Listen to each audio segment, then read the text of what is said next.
Oi, pessoal, sejam bem-vindos a mais um MegaCast especial. Dessa vez, a gente está aqui recebendo o Ítalo Freitas, que é vice-presidente de comercialização e soluções da Eletrobras. Muito obrigada, Ítalo, por estar aqui hoje no estúdio da Megawatt em São Paulo para essa conversa. A gente vai falar então um pouquinho aí sobre como que vocês estão montando, né? Já começaram já faz um tempo a montar ali a mesa de comercialização. Eu sempre falo que a Eletrobras tem um caminhão de energia para vender, bastante coisa, mas vocês também têm muitas coisas legais que vocês estão fazendo. Obrigada, então, por você estar aqui hoje. E começa aí, então, contando um pouquinho pra gente como é que tá sendo esse processo lá na Eletrobras, porque você entrou em outra posição. Você entrou como vice-presidente de soluções de expansão. Engenharia. Expansão. E aí, de repente, você migrou para o mundo da comercialização, que você achou que estava chato esse negócio de engenharia, é isso? É isso aí, Camila. Obrigado por estar me recebendo aqui. É verdade. Não vou dizer que estava chato, mas, assim, queria mais emoção. A comercialização da Eletrobras é um desafio. Acho que é um dos maiores desafios do setor elétrico brasileiro, sem dúvida nenhuma. E uma empresa que, sem dúvida, é um case de negócio, né, para as próximas gerações, ou seja, fazer uma transformação de uma empresa desse tamanho, né, pós-capitalização, você exercita muito a sua experiência, toda a experiência que a gente tem aí do passado para colocar numa empresa, e 100% brasileira, né, uma das únicas grandes 100% brasileiras que tem hoje aqui no mercado. A comercialização, ela vem aí se estruturando, vou dizer assim, não se reestruturando, mas se estruturando, porque efetivamente a gente não tinha uma comercialização, né, como é hoje na maioria das outras casas. Então a gente decidiu fazer uma estruturação. A decisão foi deixar a comercialização em São Paulo, né, e a gente começou a contratar gente do mercado, trouxemos um pouco também de dentro de casa, tinha muito talento em casa, que a gente trouxe para fazer parte da equipe de comercialização, né? Ítalo, para quem está assistindo a gente ou nos ouvindo que não conhece tanto assim, por que a Eletrobras não tinha essa estrutura de comercialização antes? Você consegue explicar assim de uma forma... Porque a descotização é muito complicada, né? Como que a gente simplifica isso? Bom, alguns não lembram, mas lá na 579 houve o processo de cotização, né, da Eletrobras. A Eletrobras foi a grande, vamos dizer assim, a empresa que mais cotizou naquela época. Então, cotizar era simplesmente tornar a empresa uma gestora de ativos. As hidrelétricas, a energia você não podia vender. Ela estava já ali meio que carimbada para quem queria, né? Tinha lá as distribuidoras, existia a porção das distribuidoras e uma porção para grandes clientes também, né, os grandes eletrointensivos. Então, aquilo ali é que não se necessitava ter uma comercialização, você ir lá bater na porta do cliente como é hoje. Né? Então, esse é o grande, vamos dizer assim, o grande motivo para que a Eletrobras naquela época não tivesse uma comercializadora. Com a capitalização, na lei da capitalização, você começa a estar lá dizendo, olha, cada ano eu vou descotizar X% do portfólio da Eletrobras como um todo, entre as 4 empresas, para poder colocar essa energia no Mercado Livre. Aí é Mercado Livre puro. Você realmente precisa de uma estrutura de comercialização. Não necessariamente Mercado Livre, né? Você ficou livre daquelas amarras, daquelas cotas, e essa energia das hidrelétricas você ficou livre para vender da forma como você quiser. Da forma que quiser. Se tivesse demanda da distribuidora, você poderia vender para as distribuidoras. Em leilões de distribuidora, pode sim. É que não tem mais, né? Exatamente. Não tem esse conceito de você participar de um leilão. E aí você vai... Se bem que o A1, A2 e também A3, eu acho que agora, né? Os leilões de energia existentes, exatamente. Né? Então, isso você vai poder participar.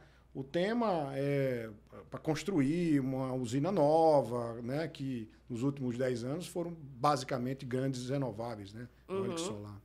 Entendi. E aí você tem esse monte de energia dessas hidrelétricas que antes estavam no regime de cotas, que vão sendo descotizadas, ou seja, liberadas a cada ano gradualmente.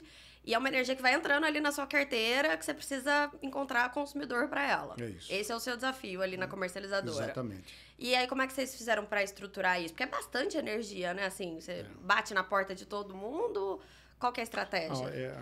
A energia, ela, a cada ano, ela tem um percentual que entra, né? Então, assim, a energia total, isso lá 2028, é que a gente vai ter todo o portfólio. Tá logo aí?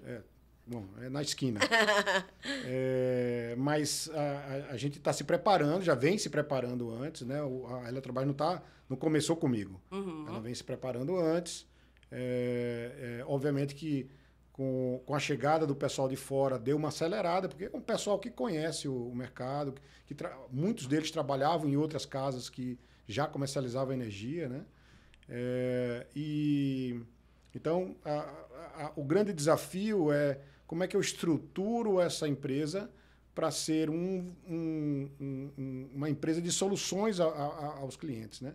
Porque, assim, ela já chega num mercado diferente do que é o mercado de 4 anos atrás, 3 anos atrás, que às vezes você tinha um cliente com muito mais expertise no mercado do que o cliente que é hoje. Sim. Né? A partir do momento que hoje, com a abertura do mercado, né? Agora em 2024, começo, com todos os de alta tensão, né?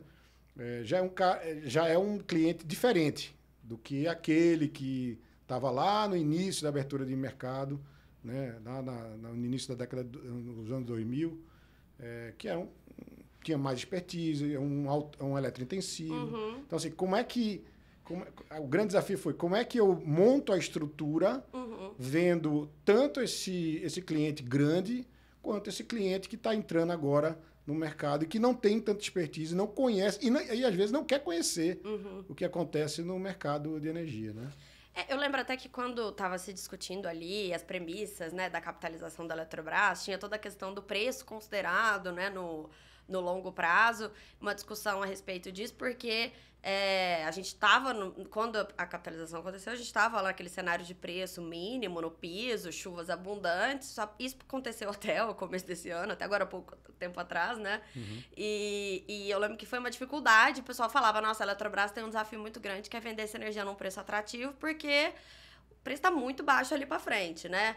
O que vai acontecer? E agora a gente já está num momento diferente. O preço para o próximo mês batendo aí R$600 hoje, que a gente está gravando esse videocast.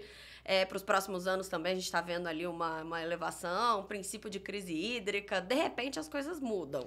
Esse é o mercado brasileiro. Né? E aí isso é emoção pura lá para vocês? Assim? Eu acho que... Bom, vamos lá. Emoção para o mercado como um todo. Esse é um problema, não é um problema, essa é uma oportunidade que está acontecendo agora no mercado.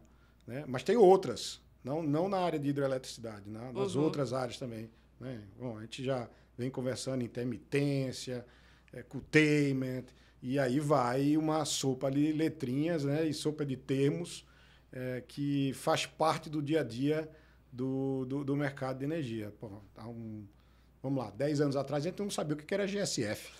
É verdade. Eu até ia perguntar, você faz a gestão também do GSF ali, né? Dessas usinas. Na comercialização, sim. Existe a área de portfólio. Sim. E essa área de portfólio, ela né, trabalha para o portfólio da Eletrobras. Né? Então, em cima do portfólio, tem uma equipe bem experiente, muitos remanescentes, inclusive da própria Eletrobras. Eles têm uma experiência tremenda, são profissionais que conhecem muito a parte de hidrologia, né?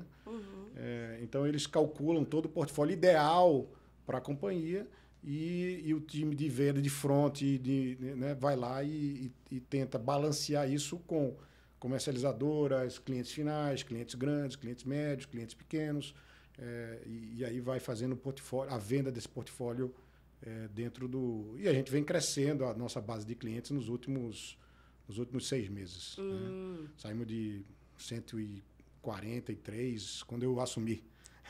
Hoje estamos a mais de 600. Né? Olha, porque eu tenho que te perguntar isso, né? O GSF, por exemplo, é um desafio grande, mas você já tem experiência passada aí, né? Nessa gestão aí de risco. Agora, trading de energia é uma coisa nova aí para você? Lidar com trading diretamente ou não? Não, eu acho que sempre foi vamos lá, trading para uma geradora é mais para compensar né, o teu portfólio. Ou seja, ali quando você não faz ou vai para o cliente final ou vai para o trading, é muito relacionado a como eu estou medindo o risco do portfólio da companhia.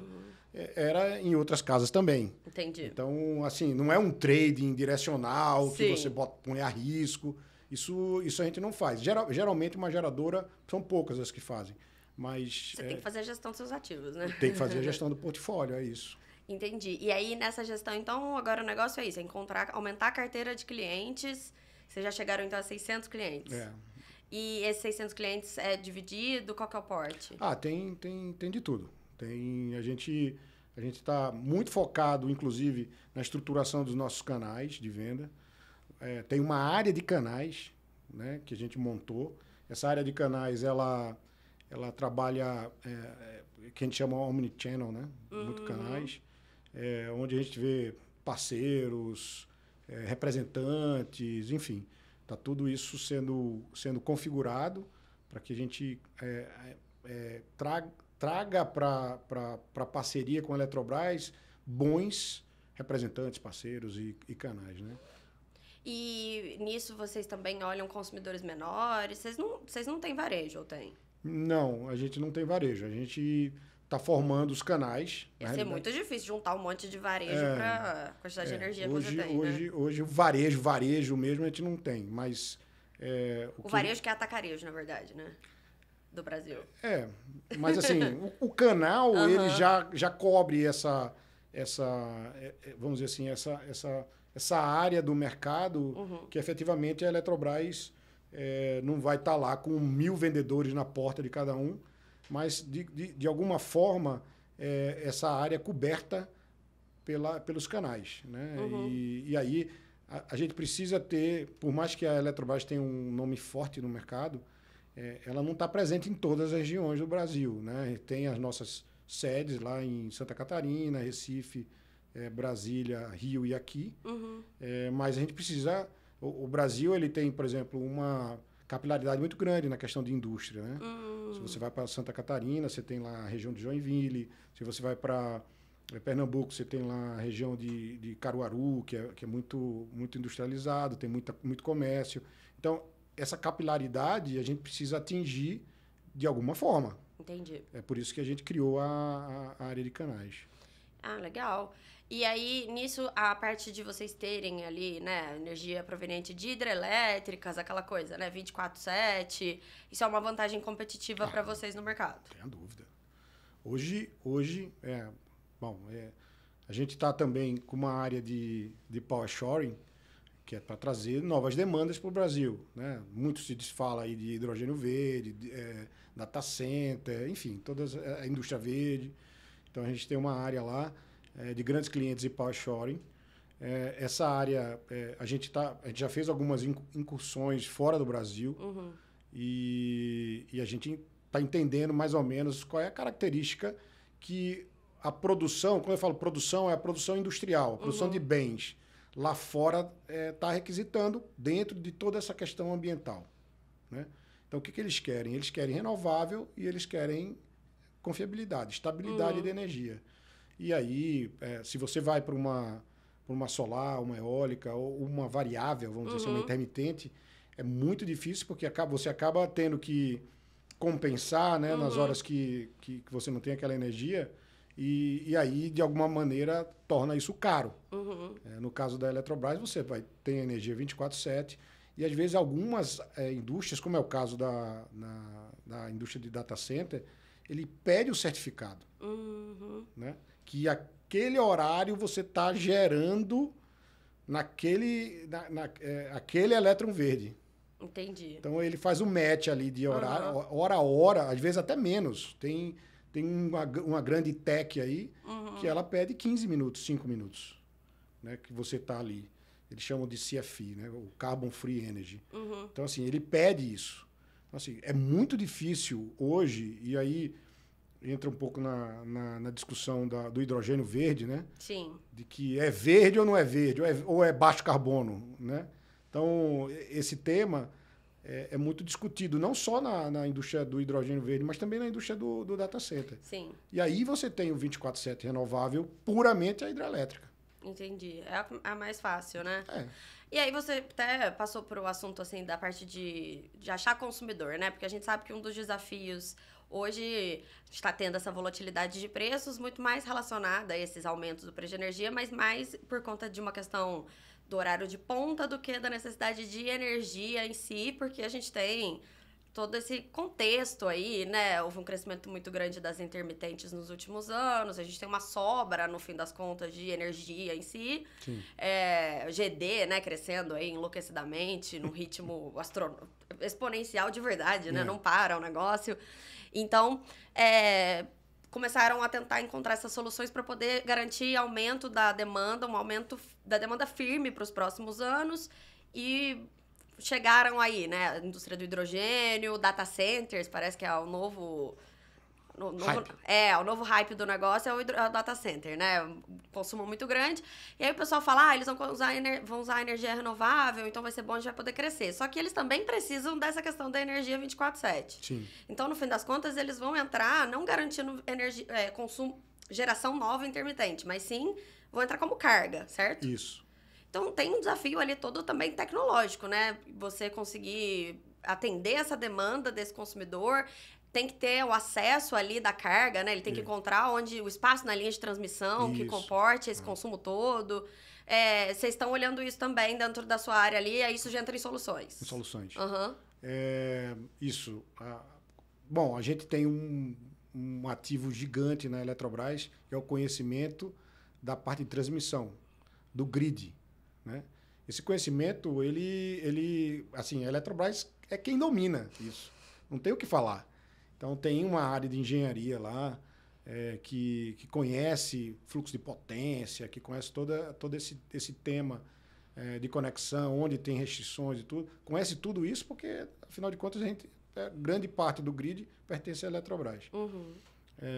Então, esse tema é interessante, que quando vem uma carga dessa, a primeira coisa que eles perguntam, que é um problema que eles têm em outros países.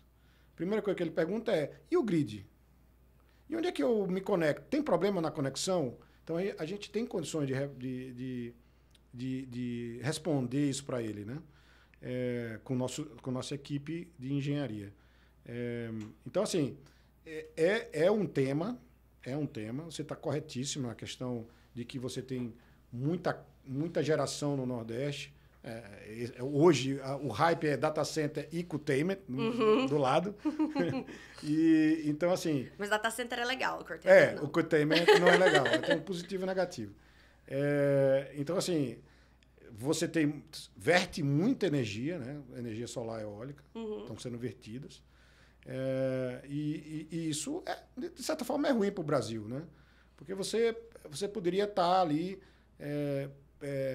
movendo ou trazendo a produção, né? Uma vez até estava num debate aí, falaram assim, nossa, é muito difícil a transição energética, né? Custa muito caro, tal, nos países mais térmicos. Eu digo, bom, é fácil, é só você mover a produção para o Brasil. Né? Você não ia fazer uma usina, trocar uma usina carvão por uma usina eólica para atender uma produção nova que você está construindo, sei lá, um carro, uma fábrica, uma fábrica de carro. Então, pega aquela fábrica e bota no Brasil. Agora, obviamente que todos os sistemas eles têm que se preparar para isso. Né? Transmissão é um problema em todos os lugares do mundo que estão partindo para a transição energética. É um problema. O crescimento dos recursos energéticos distribuídos é um desafio. Total. Né? Então, a área de soluções que a gente colocou lá, inclusive teve um sucesso agora, que a gente foi a primeira empresa a ir para o leilão de resposta à demanda como um agregador. Né? A gente bidou lá para clientes nossos 80 megawatts. Né? Esse foi uma inovação. Sim. Porque não existia a figura do agregador. Né? E nem o leilão, né? E nem o leilão. Então, assim, e em outros países já é comum, cliente de casa faz esse tipo de serviço, né? Então, essa área de soluções, ela vem para isso, para buscar a agregação à energia, a puramente 1 megawatt hora que a gente vende. O que mais a gente pode ajudar o sistema para que o sistema seja... Primeiro, tem a transição energética que é necessário, não é tão gigante no Brasil, mas precisa. E segundo, que gere benefícios para o cliente. Né? quando fala assim das novas tecnologias, né? A gente começa a falar, e tem bateria. Bateria, por exemplo, eu lembro de você falando sobre bateria há muitos anos. 2016. Pois é. E ainda é tratado como uma nova tecnologia no Brasil. Então parece que a gente está falando de muitas coisas que já poderiam estar sendo implementadas, mas a gente demora um pouco. O que você está vendo assim que dá para trazer para cá? Porque também tem a questão da modernização da rede, que é importante para poder implementar todas essas soluções, né? Tem muita coisa, né? Tem. Eu acho que a eficiência de grid, da rede de transmissão é importante. O planejador, ele vê lá, olha, tem uma carga aqui, tem uma sobrecarga ali, vamos colocar uma linha nova aqui, uma linha nova acolá e tal. Tudo bem, mas eu acho que antes tem um passo, que é a eficientização do grid, né? Você vê os FACTs, né? Ou os GETs, que eles chamam, né? Grid Enhancement Technology. Que justamente é isso, é como eu vou melhorar o grid. Antes de tomar a decisão de construir uma linha, porque não é fácil construir uma linha, né? Não é fácil. Planejamento da construção da linha tem que apostar. É meio que uma aposta ali, que aquela carga vai crescer, que aquela cidade vai crescer. Então, assim, é uma aposta que o planejador faz. Mas antes, se ele começa a ver possibilidade de colocar tecnologia, digitalização e tudo isso, muita coisa está aparecendo no mundo, muita coisa, né? Inclusive bateria, né? Por exemplo, a transmissão virtual. Não é aquela transmissão sem fio. A transmissão virtual é você botar uma bateria na ponta, em cada ponta. Sim. E durante a sobrecarga você carrega as baterias. A gente tem um projeto aqui no Brasil disso, né? Então, esse é um case que já tem mais de 12, 15 anos. Né? A transmissão virtual. Aplicações como corte de pico, né? Sim. Também são outras aplicações que você coloca ali no grid. Em vez de fazer o N-1 com uma linha, fazer o N-1 com bateria. Então, tudo isso é eficientizar o grid. Existe um movimento muito grande, principalmente ali no Texas e na Califórnia, de você sensorizar o sistema. Entender para onde está o fluxo de carga e aí, através desses sensores, você conseguir realocar essa carga, essa energia e tudo isso aí.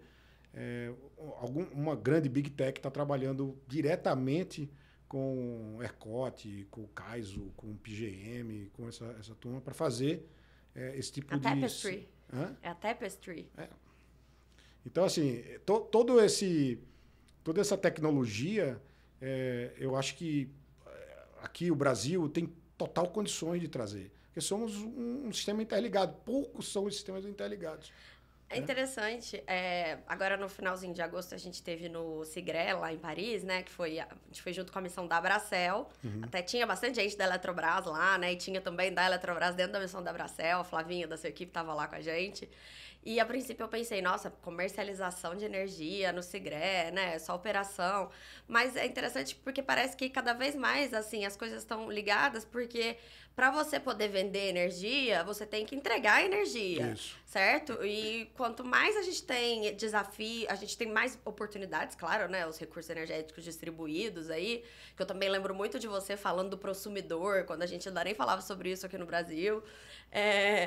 Depois ficou na modinha, mas você foi um dos primeiros que eu lembro que começou a falar sobre isso.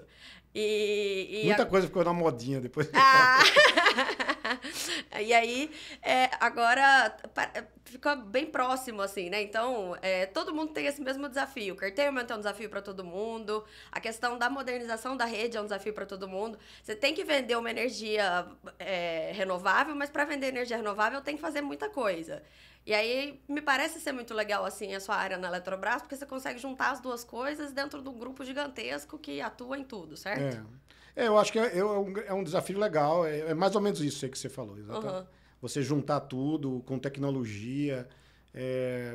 No caso da resposta à demanda, né? Que também é um negócio super legal que eu acho que a gente tem que descer ainda mais. Não só ficar nos 5 mega para cima, e lá embaixo, à medida que vai... eu acho que você lembra, quando eu ainda defendo muito plantas virtuais, nas VPPs. Eu acho que isso aí é um benefício para o sistema, né? Você ter um VPP, agregar ali e fazer quando o cliente não tem uso para aquela energia, então ele não vai perder, o sistema vai perder também. Né? Então, também é outra tecnologia. Os microgrids, que são sistemas que podem ajudar os DERs, né? Os DRS, né? Para poder... Hoje, as cidades estão muito densas, então, e tudo isso acaba virando produto. Sim. Né? Acaba virando produto para você comercializar. Obviamente que o core business da Eletrobras é megawatt-hora, não tem dúvida nenhuma. Mas esse megawatt-hora, hoje em dia, nesse mercado tão liberalizado, ele está tomando, da forma dele chegar no cliente, ele está tomando formas distintas. Sim. Então, por exemplo, a eletrificação é uma. Não só imobilidade, e está na área de soluções da gente. Não só na área de imobilidade. Você tem, por exemplo, a eletrificação de processo, que nos Estados Unidos chama e-everything. Você eletrificar, por exemplo, caldeira, eletrificar fornos, eletrificar todos os processos que hoje emitem CO2, e até o hidrogênio é uma forma de eletrificar. É que antigamente se falava que não tinha eficiência fazer essa eletrificação desses processos, mas para reduzir a emissão é a solução, certo? Pois é, eu acho que o pessoal, de certa forma, tem que ter na cabeça que o problema é um só, é a emissão de CO2. E que problema, né? E que problema. Essa semana estava fazendo aí quase 40 graus, a gente sentiu na pele a importância. Então, e aí você começa a ver, e aí é importante a participação em eventos, ir lá fora e ver tecnologia, desenvolver tecnologia aqui. A gente tem o CEPEL, que tá na Eletrobras, é um grande desenvolvedor de tecnologia. A gente trazer esse desenvolvimento para melhorar e para tentar resolver esse problema, né? O Brasil ele mostra muito isso. Agora, a gente tem que tornar isso ação. Né? Esse é o desafio. Então, todas as tecnologias que estão na área de soluções, a gente está levantando, a gente está... Não é uma matéria fácil. Né? É um exercício de convencimento, é um exercício de convencimento para o setor, mas mostra que a Eletrobras tem toda a condição de inovar e ser o percussor disso tudo aqui no Brasil, né? Porque ela tem o megawatt, ela tem a participação no grid, ela tem as cabeças lá que pensam, e muitas cabeças espetaculares. Eu me surpreendi muito, né? E a junção do pessoal de fora com o pessoal de dentro, nossa, é sensacional. Eu acho que é um excelente exercício profissional, né, na posição que a gente está fazendo lá. E como é que você enxerga assim, o futuro desse mercado? Porque isso a gente tudo está falando das oportunidades, pensando só em alta média tensão, né? Mas a gente vai chegar num momento aí, não sabemos quando, que vai ter uma liberalização do mercado para todo mundo. Aparentemente é uma questão inevitável, né? Até por todas essas exigências, né? O consumidor residencial hoje ele não pode mudar o horário que ele... Não tem uma sinalização de preço. E, querendo ou não, seria importante que tivesse para poder também, né, alterar ali o horário do seu consumo, ter vantagens e contribuir também, né, com a rede. Eu acho que tem uma série de... Tem um caminho para seguir para a liberalização total. Claro. Né? Primeiro é a questão das distribuidoras. Não, tem muitas questões, né? Muitas questões. Mas eu acho que... Eu sou fã do conceito do DSO e do TSO. Né? Do operador do sistema de distribuição e o operador do sistema de transmissão. O operador do sistema de transmissão já está bem dado, é o ONS, é um sistema interligado e pronto. Agora, o operador do sistema de distribuição é um operador que é a distribuidora. Sim. Né? Ele tem que focar nisso, porque é tanta coisa que pode acontecer nesse mercado menor que ele tem que, de certa forma, planejar, ter o mesmo papel do ONS. Então, como eu estava falando, o DSO, o operador do sistema de distribuição, ele vai focar na disponibilidade da rede, exatamente o que a ONS faz, na disponibilidade da rede, qual vai ser o crescimento, se aquele bairro vai crescer ou vai diminuir, ou se estão colocando mais solar, rooftop ali ou acolá, se estão botando microgrid, ou se a subestação ali está sobrecarregada, vamos botar uma bateria. Então, cuidar daquele pequeno grid dele ali, eu acho que é uma trajetória que o Brasil tem que olhar com carinho, né? Você transformar a distribuidora num DSO. O TSO, que é o ONS, ele já faz esse exercício com o apoio das outras entidades, EPE e tal, para crescimento do sistema. Então, assim, aí, com isso, libera o consumidor de ir buscar o mercado, de fazer uma resposta à demanda, né? Em alguns locais no mundo, você faz a resposta à demanda com o seu termostato do ar-condicionado. Sim. Né? Então, principalmente na Califórnia, você chega lá e aumenta a temperatura, você salva 1 giga. Né? Então, assim, faz o peak shaving. Sim. E outros casos. A gente não tem sinalização nenhuma para fazer isso, Zero. né? Pelo contrário. Então, primeiro você tem que ter alguém que opere isso. Uhum. Aí depois você começa a dar sinalização a esse mercado que existe. Aí, isso naturalmente vai trazer as empresas, essas techs, energy techs, a virem e desenvolverem esse tipo de tecnologia aqui, né? Mas aí você acha que a gente tem condição, então, de o Brasil... Eu acho que tem. É só uma questão de seguir e fazer, botar um planejamento bem feito. Uhum. Porque, assim, alguns países foram para essa tecnologia, mas esqueceram que são térmicos. Né? Então, eles estão com outro problema. Eles estão com uma emissão de CO2 muito maior que a nossa. Uhum. Então, o problema deles é outro. Né? A gente tem também esse problema, mas é muito maior na coisa. A gente decidiu, grandes usinas hidrelétricas, e agora grandes usinas eólicas, grandes usinas solares. Legal, a pegada de CO2 do Brasil é menor. Mas aí a gente não é um problema, mas a gente agora tem que eficientizar o grid, todos os grids, tanto a distribuição quanto a transmissão. A gente tem muito recurso para ser otimizado ainda, né? Eu lembro que tinha aqueles cálculos até que mostravam que só com a eficiência energética a gente já conseguiria... Isso é um bom ponto. Né? Isso também entra na sua área de soluções, junto ali com a eletrificação? De certa forma, sim, porque a gente tem muito contato com a indústria. Uhum. A maioria das grandes indústrias estão plugadas no nosso sistema. Uhum. Então, de certa forma, não aquela eficiência energética troca lâmpada, mas uma eficiência energética mais parruda, vamos dizer assim. Tá na nossa área de soluções. E você acha que tem espaço para a indústria reduzir ainda mais? Porque a gente está vendo a adesão ali, a resposta da demanda é uma adesão significativa já, mas não tanto, né? Poderia ser bem maior. Tem. E tem espaço para agregação mais. Sim. Porque um cliente, ele tem lá 1 mega, não pode entrar em 5, mas se liberar para que eu agregue 5, eu consigo fazer. Né? Então tem isso também. Ele precisa fazer isso. E aí você tem muita indústria que entra em manutenção, tem muita indústria que a produção cai, ou a demanda deles cai, né? E aí você precisa ajustar aquele consumo de energia. Então, tudo isso, de certa forma, pode trazer benefício para o próprio cliente, em vez dele ficar preocupado, será que, né, o que eu vou fazer com essa energia? Não, cara, vamos fazer aqui, você pode... E ajuda também o sistema quando ele está em situação mais de estresse, né? Ítalo, a gente fala muito sobre a vantagem da Eletrobras de ter as hidrelétricas, né, assim, e agora a gente está nesse momento de crise hídrica, e aí tem sempre as pessoas céticas que falam, mas tá vendo, a gente tem muita hidrelétrica, mas quando tem crise hídrica precisa usar termoelétrica para fazer a garantia do suprimento. O que você responderia para quem diz isso? Isso faz parte do sistema elétrico brasileiro. Né? É por isso que a gente tem a termoelétrica, inclusive, né? Então, assim, tá lá. GSF já faz parte. Né? O ponto é o quão bom você é na gestão do seu portfólio.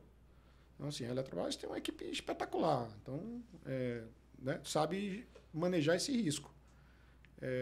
Tomar susto, não é para se tomar mais susto. Então, assim, a termoelétrica está aí, já teve leilão de termoelétrica, tem muitas termoelétricas aí, já estão sendo chamadas e tudo. Né? Então, assim, é uma questão de como você gerencia o risco. Né? Esse é um ponto. E em relação às baterias, o que você acha? A gente teve aí abertura de consulta pública para fazer finalmente um leilão de baterias para o ano que vem. É uma oportunidade para vocês? Eu acho que sim, mas a bateria, vamos lá, o pessoal fala assim, não, a bateria do Brasil são as hidrelétricas. De certa forma mas é uma grande bateria, né? Uma grande bateria.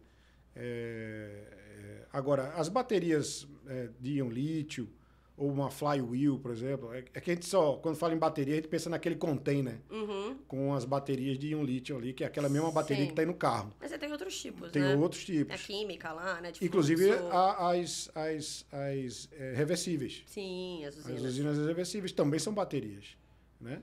Mas, assim, essas aplicações são aplicações bem pontuais em situações do sistema que precisam daquela característica, daquele serviço de acumular energia, né? Então, assim, na hora que você vai botar isso na ponta do lápis, você vê as baterias de íon lítio, elas estão cada vez mais com o preço caindo, né? Um excesso aí, então, de fabricação chinesa, né? Asiática, vamos dizer assim. E você tem a possibilidade de utilizar elas em certas aplicações, né? Isso a gente como conhecedor do sistema, é uma linha de trabalho para a Eletrobras, né? Para entender, assim, na sua área de comercialização, o cliente, quando ele vai lá e te procura, você vai entender a solução dele, o business principal vai ser vender o megawatt-hora, mas além do megawatt-hora, você vai poder entregar todos esses outros serviços, como se fossem serviços agregados que vocês entregam. Então, por exemplo, a gente tem uma área lá, que é uma diretoria de relacionamento com grandes clientes. Esses clientes mais eletrointensivos. Esses clientes, geralmente, hoje, são os que estão buscando esse tipo de solução. Tá. Né? Então, o cara tem uma caldeira, quer eletrificar, ele tem um forno que trabalha a 1000 graus, e aí você tem um equipamento a plasma que a gente vê, que a gente pode colocar, uma plasma eletrificado, que pode ser colocado. Você tem até a possibilidade de usar hidrogênio, de certa forma, eletrificado, e aí vai. Tem uma série de aplicações, né? Então, assim, ele tem uma agenda. Geralmente, os escopos que eles estão colocando lá, né? O escopo 1, 2, 3. Então, a empresa, geralmente, pode ser uma multinacional que a corp deles está dizendo assim, olha, eu quero que você descarbonize. Então, qual é a rota de descarbonização? Uns são mais fáceis, outros bem mais difíceis. Então, esse time, ele está preparado. Então, a gente trouxe especialistas para compor esse time das áreas. Então, tem um especialista em siderurgia, tem um especialista em data center, tem um especialista em alimentos e farmacêutica. Então, eles conhecem o processo do cliente. Eles não são, eles foram dessas indústrias na área de energia. Mas eles conhecem o processo principal do cliente. Então, está lá. É uma área bem interessante, com muita gente distinta do que era efetivamente o dia a dia de uma comercializadora de uma geradora, né? Eles conhecem o processo do cliente lá que está lá, né? Isso é bem importante, né? É bem legal. Dependendo do tipo de consumidor, de qual indústria for, tem uma característica específica que vocês conseguem aproveitar para entregar o melhor produto possível. Totalmente diferente, né? Então, esse é uma área que está formada já está todo mundo embarcado e já está visitando. Entendi. E aí, qual que é, assim, o diferencial, então, de vocês? Porque a gente tem outras empresas que também têm geração hidrelétrica e que estão aí disputando esses mesmos consumidores com a Eletrobras. Qual que é, então, o diferencial da Eletrobras para conquistar esses clientes? Bom, primeiro a Eletrobras. Primeiro o nome, a marca, a confiabilidade, né? É um ativo brasileiro. Assim, quando você chega, aqui é Eletrobras. Dá um impacto. Então, assim, eu posso dizer de carteirinha que é diferente, né? Em qualquer lugar que você vá, às vezes, nossa, a Eletrobras está vindo aqui, né? Conversar comigo, eu que sou tão pequeno, né? Às vezes o cara consome 50 mega, eu que sou tão pequeno, não, mas agora a Eletrobras tem que ajudar você a descarbonizar, a ter eficiência no seu custo, no seu produto. E, na realidade, é o que a gente está lá oferecendo um produto nosso para que ele tenha eficiência no produto dele. Sim. Né? Então, eles ficam muito surpresos e ficam lisonjeados, porque meio que a Eletrobras tem um certo mito, né? E é verídico essa marca. E é essa estranho, presença. porque antes a Eletrobras é a empresa que esperava as pessoas irem até ela, né? Exato. Não tinha esse perfil de ir Não, até o consumidor. não, E agora a gente chega lá e conversa com eles se surpreendem. Então, a musculatura financeira da Eletrobras. A Eletrobras hoje é uma empresa sólida, né? Bem sólida, e que pode oferecer esses serviços sem preocupação nenhuma de que o mercado virou e eu estou encrencado, né? Muitas dessas empresas estão se relacionando ou estavam se relacionando com esse tipo de competidor. Então, assim, virou o mercado, o preço subiu, nossa, olha, vamos renegociar o contrato. Não, aqui a gente, né, a gente faz o que promete. E vocês privilegiam contratos de longo prazo? Vocês fazem curto prazo? É um mix, né? O portfólio, ele vê isso, né? Qual o mix que gerencia o portfólio da companhia. Então, tem sempre um mix aí entre curto, médio e longo prazo. É porque são ativos que, em tese, já estão amortizados. Dá para você fazer papel de curto prazo sem ter problema, né? Porque, assim, lá fora é muito comum, né? Curto prazo. A gente que está acostumado com o longo prazo por conta das nossas características brasileiras. Não, mas enfim, para você compor uma empresa que é muito... É uma empresa GT... Sim. Né? Você precisa fazer um mix de tudo. Sim. Então, é por isso que a gente tem lá a mesa de trading, né? Tem um head trader que veio do mercado, um cara muito experiente, e ele está ali, no curto prazo, né? Claro. E você tem uma outra área que a gente chama de comercial industrial regional, que esse vê esse cliente que a gente chama de atacarejo. Então, são muitos regionalizados, as decisões não são centralizadas nesse eixo aqui, sudeste, ou nas grandes capitais. Então, você tem esse pessoal. Esse cara, ele vê um contrato muito mais ali dos seus 5 anos, né? Seus 4 anos. É meio médio prazo para hoje, né? Tá. Então, assim, você vai para um grande que já busca outro perfil de consumo, que antigamente eles eram totalmente fechados num contrato de longo prazo. Hoje eles já fazem sexta, né? Faz médio, curto. Alguns têm até comercializadora. Então, a gente também dá esse tipo entende esse tipo de característica dos clientes. Então, assim, a gente tem que trabalhar em cima de um mix de produtos. Né? E essa sofisticação de todo esse trabalho da Eletrobras, dessa área, foi construída, então, nos últimos anos? No último ano. No último ano vocês construíram isso, basicamente? Estamos construindo. Mas está animado.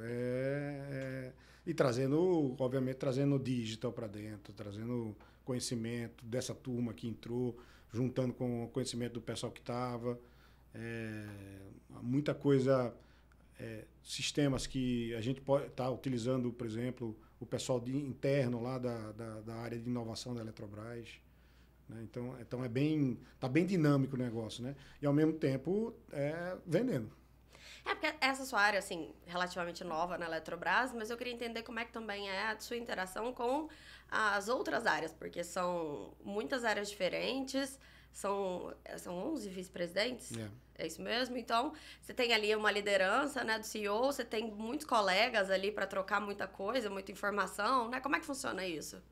Esse tamanho deve ajudar bastante, no fim das contas. Sem dúvida. Mas eu acho que tá todo mundo muito alinhado, né? A liderança do Ivan um cara extremamente experiente, né? Então, consegue transversalizar, vamos dizer assim, as decisões e a gente ter ali uma interação, né? Quase que diária entre os vice-presidentes. Muita comissão de comercialização que a gente discute. Discute com o financeiro, com estratégia, com governança, né? Com regulatório. Então, a gente discute muito tudo que está acontecendo e sempre quando a gente toma uma decisão, é uma decisão colegiada e todo mundo sabe para onde a gente quer ir. Que legal. E é muito difícil fazer essa gestão, assim, dessa área tão grande? Ou para você está sendo tranquilo? Não, assim, para mim está sendo divertido. É tudo... É um mix de... review com uma coisa nova, né? Uma empresa... E o legal é você estar numa empresa 100% brasileira, né? E é uma empresa muito respeitada lá fora, né? A gente viajei algumas vezes aí, e o pessoal conhece e respeita a Eletrobras. Então, assim, eu que tenho uma experiência um pouco lá de fora, né? Quando a gente fala no nome da Eletrobras, sempre a pessoa, não, a Eletrobras, que é sensacional, 100% hidrelétrico, praticamente e tal. Se surpreende com a matriz da Eletrobras, né? Com a composição da matriz da Eletrobras. Alguns não sabem conhecem a Eletrobras, mas não sabem a matriz. Eu não acredito que tem uma empresa que é praticamente 100%. Porque são poucos os países que têm essa característica, né? Talvez Canadá, Noruega e Brasil são os que mais estão ali com a mesma característica.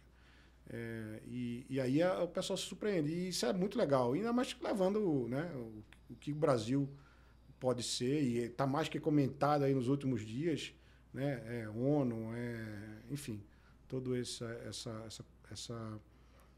essa coisa em relação à mudança climática, que está super em voga agora, não somente por falar, mas por sentir.